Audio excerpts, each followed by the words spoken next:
Welcome, one and all, to D&D Tactics. This is a game made for the PSP back in 2007, about a year before D&D's 4th edition would be released in 2008, and 7 years after the release of the original 3.0 in the year 2000. This game specifically, and rather faithfully, uses the 3.5 rule set that came out back in the year 2003. This is an episode of Character Creation. This is going to be episode 0.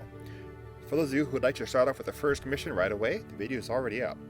Otherwise, if you want to stick around and see how the characters are made, what characters we're going to have, well, let's make some characters. We can have up to 6 in our party. So we're going to go with the D&D 4 core. So fighter, mage, cleric, and wizard, and then 2 support classes. So let's go with the core 4 first. Now, there are a bunch of different races here to choose from. Human, dwarf, elf, gnome, half-elf, halfling, half-orc. So we're going to go with our first character as a dwarven fighter. The classes we have to choose from are barbarian, bard, cleric, druid, fighter, monk, paladin, scion, psychic, warrior, ranger, rogue, sorcerer, and wizard. Now let's make ourselves a fighter here. Fighters are the tanks of D&D. They're meant to take a lot of hits and do a lot of damage back. They may not be the best damage dealers in the game, but they ain't slouches in that field either. They typically can wear the best armor and use the most weapons. So any fighter worth their broadsword is going to want to have good physical stats. And here we have strength, dexterity, constitution, intelligence, wisdom, and charisma. There's an automatically select option down here that allows the game to put points into these stats as it does based on your character class. This is a point-buy system, so the higher your stat goes, the more points it needs to get it that high. So we have 25 points to make our character, so this is not going to be an overpowered campaign. No solid 18s out of the gate here, unless you really want to reduce other scores down to the bare bones. So let's do the auto-allocate. Alright, so here's what we have. The game gave me a high dex and a high con, and kind of middling everywhere else. So I'm going to shift these around here a little bit. I don't need a high dex. If you're going to build a good tanky fighter, you want to have a reasonably low dexterity for the armor. So I'm going to do this. I'm going to put a 16 here into strength, a 12 into dex, a 16 into con, a 10 intelligence to go to the negative modifier there, and 11 in wisdom, and I'm out of points now. So what this means is that he's going to hit hard and have high hit points. His dexterity is going to be just enough so that he can still have the best dex bonus while wearing the best armor. Full plate allows you to have a +1 dex at a cap. Any more dex than that, and it's wasted. So he'll eventually be using full plate, so +1 is the highest that I want to go. Okay, alignment and deities. This is more for role-playing purposes, especially for tabletop. Alignment is the way your character views the world and how they react to it. So a lawful good character follows the rules and is a very good person at heart. Think like King Arthur of the old Arthurian stories. Chaotic evil is just the opposite of this. Think the Joker from Batman. There are all kinds of alignments in between. It's an axis of 9 different alignments. Well, this dwarf here is going to be a lawful good dwarf. And then the deity is what god your character worships. Again, not terribly important for this game unless you're playing a cleric. Otherwise, it's just kind of for flavor. So I'm going to go with Moradin, the god of the dwarves. So these are your skill points. Skills are little things that the characters have access to in terms of, well, what they can do that isn't directly combat based. So I'm going to go with a couple here. Now, I've got 8 points to spend, and the CCs there on the right means it's a cross-class skill. So this particular class, the fighter, is going to have a tougher time learning cross-class skills. And as a fighter, I really only have one open to me, and that is Intimidate, which is charisma-based. My charisma is a whopping 6, so I've got a -2 modifier, so not going to be very great to do it. But I'm going to put some points here anyway, because it's the only non-cross-class skill I can choose from. Otherwise, I'm going to put points into auto-hypnosis, which blocks some status effects. Okay, now we get 2 feats. Feats are like perks in Fallout. and they add a little buff to character stats or give them additional moves. So as a fighter here, I'm going to go with 2 in particular. I'm going to want Power Attack because that leads you down a bunch of really good fighter feats. Power Attack allows you to sacrifice accuracy for damage. And then I'm going to go with Weapon Focus, Axe. Being a dwarf, he starts off with a Dwarven War Axe, which is a really good weapon to start with. This gives him an additional +1 to hit with that axe. We're going to choose our portrait here now. I'm going to go with good old armored blonde-haired dwarf. And now we get to pick our in-game model. And maybe I'm just nostalgic, but I kind of adore these cute little low polygon models. Anyways, let's pick ourselves a head type. Got a bunch here to choose from.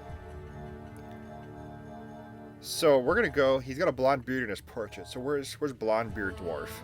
There we go. We'll go with that one. Good old shovel beard.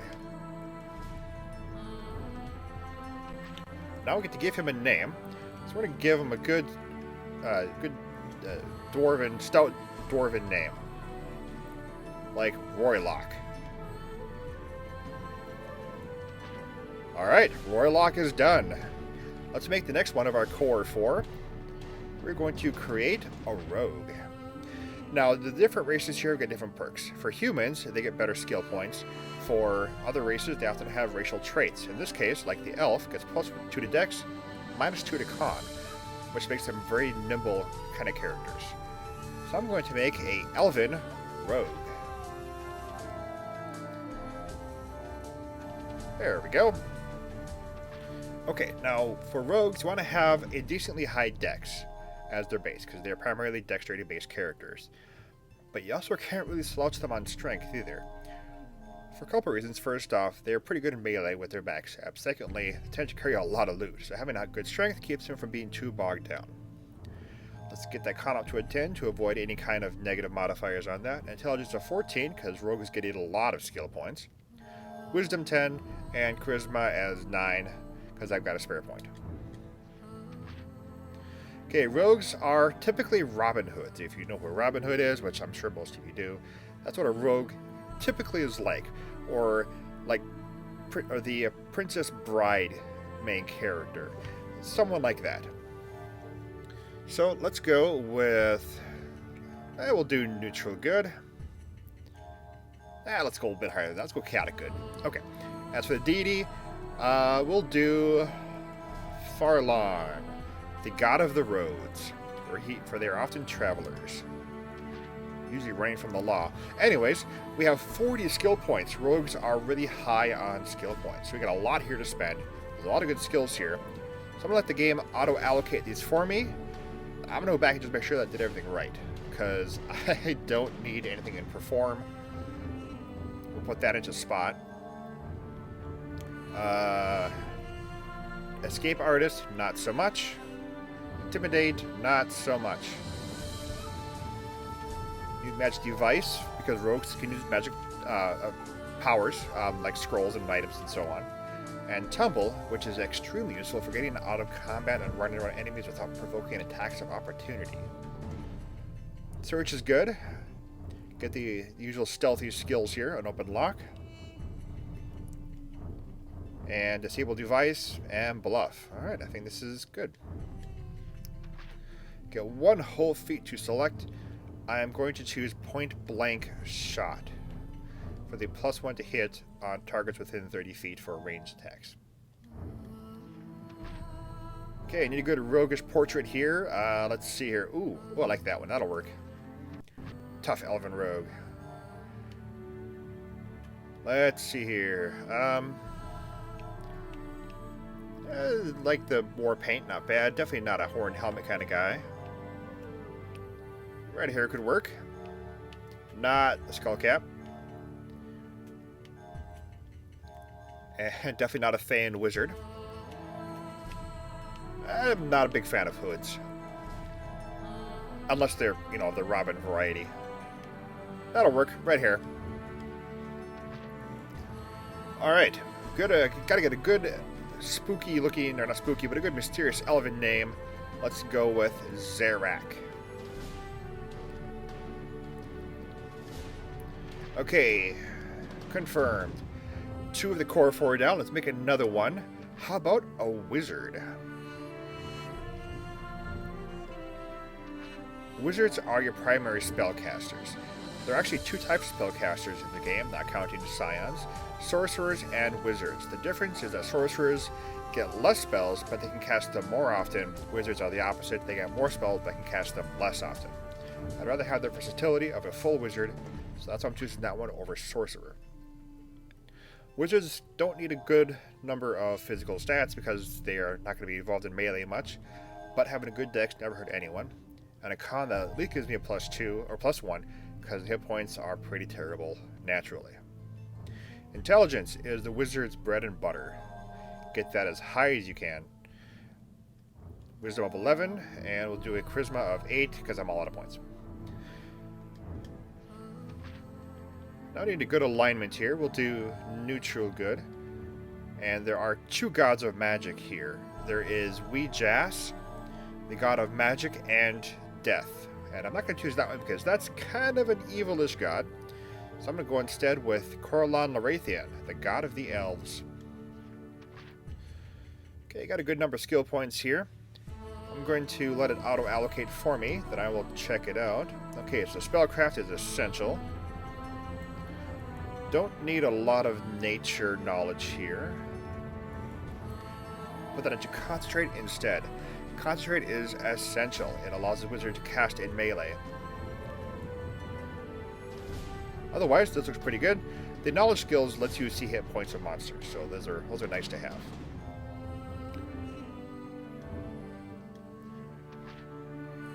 Alright, you get 2 feats. Now wizards have what are called meta magic feats that allow them to enhance spells that they have with some extra powers. In this case, I'm choosing Enlarge spell, which allows you to double the range of a spell. And I'm choosing Widen, which increases the spell's area of effect by 50%. Really good for those fireballs. Okay, we got 2 spells here to select. So I'm going, 6. So I'm going to choose Burning Hands, Mage Armor, Magic Missile, Raven Enfeeblement, Shield, and Sleep. And we get 1 familiar. Familiar adds a little buff to an ongoing skill of the wizard, usually something like fortitude saves or skill checks. But I'm going with the Toad for +3 max hit points. There we go. Okay, now we need a good portrait here for the wizard. These are non-human.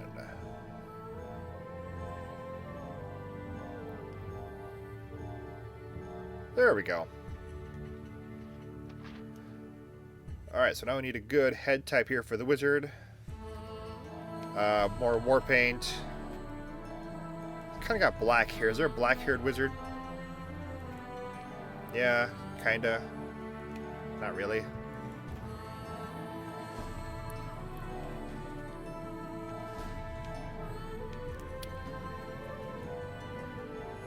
Yeah, not so much. Let's go with this one right here. That'll work.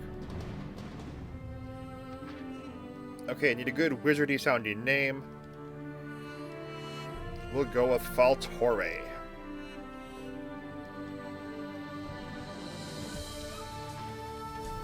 Faltore complete. Okay, 3 down, 1 more of the core 4 to go. We're gonna make a cleric. I'm going to go with half-elf for my cleric here. Half-elves are... they have some immunity to some magic, just like elves do, with either immune to sleep and get +2 to saving throw versus enchantments and spells or effects, which gives them a little bit of status resistance, which is very nice for a healer. And that's what clerics are here. They are your healers of the game. They also are not bad fighters if you build them that way. There are a lot of little kits and prestige classes that work well with war priests. This is not going to be one of them. So we're going to have... ooh, that's a lot of wisdom. I'm going to bump that down to a 16. As you can see right there, each point from 16 and up was as 3. 3 cost for 1 point. So it gets pretty high towards the top there. Okay, strength 12, because clerics can wear heavy armor. And without a decently high strength, they're going to get bogged down pretty much immediately. Dex up to +1 for that lovely dexterity mod with higher end armor. Intelligence 8, and we'll do a charisma of 13. So 12, 12, 10. Unfortunately, she's not terribly bright, but a wisdom of 16 and charisma of 13. Clerics are going to be, she's going to be a pretty good cleric, so we'll do good. And she will worship the god Palor for his domains of good and healing. 4 whole points. That awful -1 intelligence there just really shafted her own points. Alright, so we're going to do just concentrate for casting in melee. We got 1 feat to select. I'm going to choose Improved Churning. Clerics get a special power called Churn, which allows them to churn undead, and the undead will either turn away and start running, or they'll just poof. So we're going to want to be a little bit better at that. That'll be nice to have. Okay, I need a good portrait here. That's the one that it came with, but I know there's another good one in here too. There it is. Alright, so she's a little blonde there in the portrait. We have a blonde hair. We got red hair. Doesn't really match the character portrait all that much. Oh, let's go back to the red. Red hair. There we go. Okay, let's go for a good name here. How about Serena?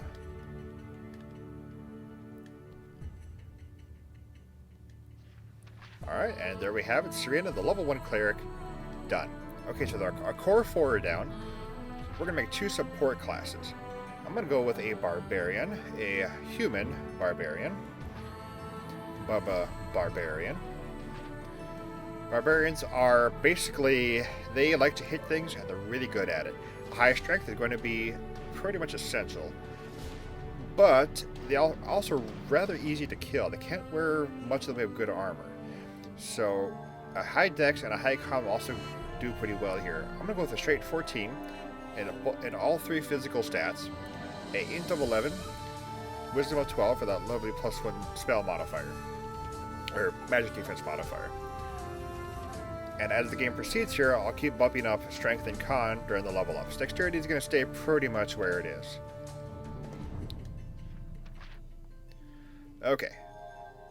We'll go with Chaotic Good, and we'll choose the god Cord, God of Strength.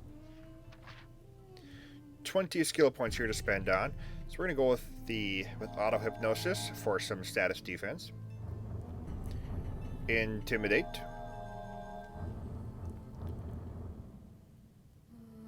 I might not have enough points for that. I'll get back to that. Survival.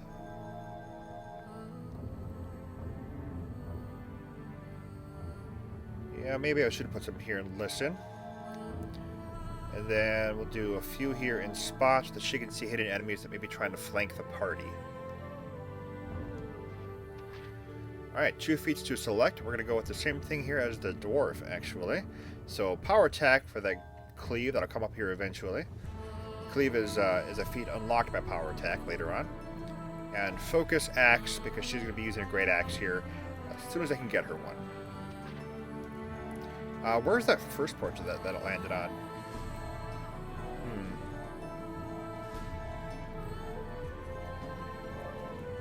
I know it's in here somewhere.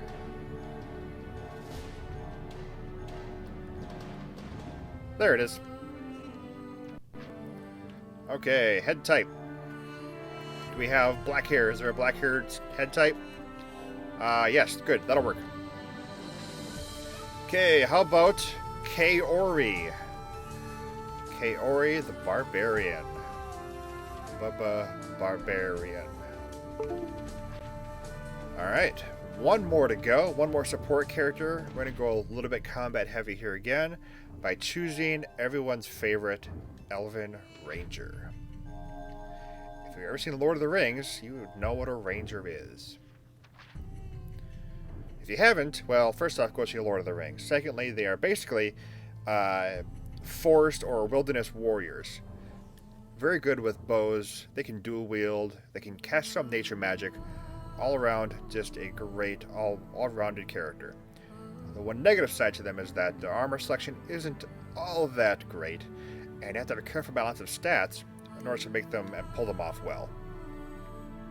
So here, I'm going to dump that charisma again. There's a reason why everyone calls it a dump stat. Put one here into strength, another one into intelligence for a +1 modifier. Alright. And then we will give her, yeah, she'll be neutral good. There we go, neutral good. And where is Alana, Goddess of the Woodlands? 28 skill points, gonna auto allocate and pick up the pieces here. All right, so what did you give me that I am not going to need? Actually, all these are pretty good, really. Don't want to have concentration. Gonna want to have something in nature here. Otherwise, listen, move silently, good, search good, spot good, survival good, and we're back around to the top for heal and knowledge nature. Alright. 1 feat. Definitely going to go with point blank shot. She will be a primary ranged damage dealer.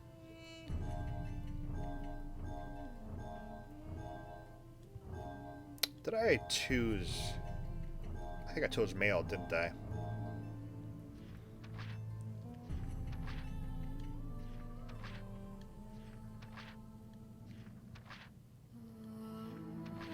Totally did. There we go. Alright, let me quick rejigger her stats here. So, again, 13 dex, 16, or 13 strength, 16 dex, 10 con, 14 wisdom for spell casting, and a charisma of 8.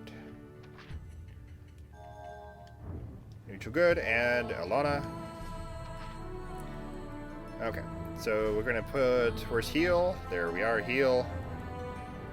Knowledge nature. Listen, move silently. Search. Spot, and survival. And point blank shot.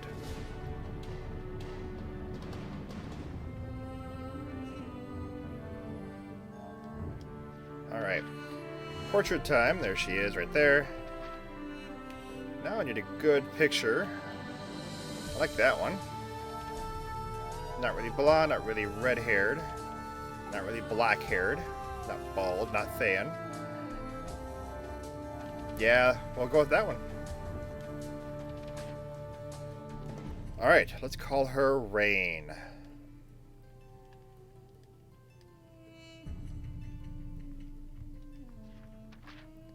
Alright, and now we have Rain, the level 1 Ranger Elven female.